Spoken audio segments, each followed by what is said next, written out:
সকালে উঠে আমি রান্না বান্না নিয়ে ব্যস্ত, এইদিকে রুহি করেছে আমার লিপ বামটা নিয়ে সিঁদুর পরেছে।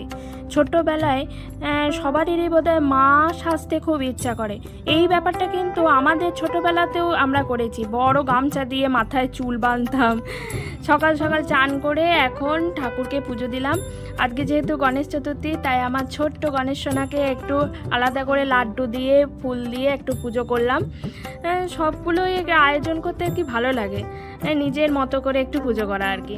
এই প্রসাদ খাওয়াচ্ছি, এখন রুহিকে খাওয়াবো, তারপর আমার এইদিকে আরও 4 জন যে বেবি আছে তাদেরকে খাওয়াবো।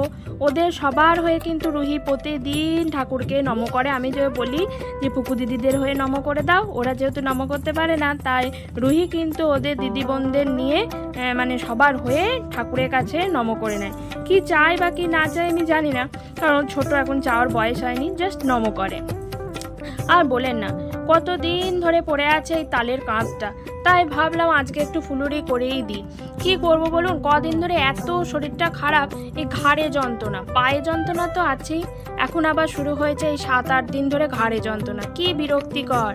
এই তালের বড়ার পাশাপাশি চলছে রুহিকে ভাত খাওয়ানো। আচ্ছা, আপনারা ভাববেন না কিন্তু রুহি খুব সোনা ছেলের মতো ভাত খেয়ে নেয়।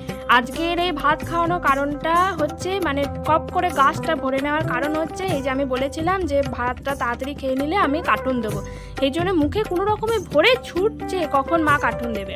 এই দেখুন আমাদের পাশে যে বট গাছটায় বললাম না ছোট্ট ছোট্ট ফল এসেছে, দেখুন ফলগুলো কিন্তু পেকে গেছে। আর একটা দিন তারপরে আসবে হচ্ছে ঝাঁকে ঝাঁকে টিয়া পাখি। এত ভালো লাগে না, মানে গাছে ভর্তি থাকে টিয়া পাখি, কিন্তু এই বট গাছটার এত মানে ফল হলো, আমি কিন্তু ফুল দেখতে পাইনি। বটের ফুল কি হয় না? যাই হোক, আজকের ভিডিওটা এইটুকুই। খুব ভালো থাকবেন।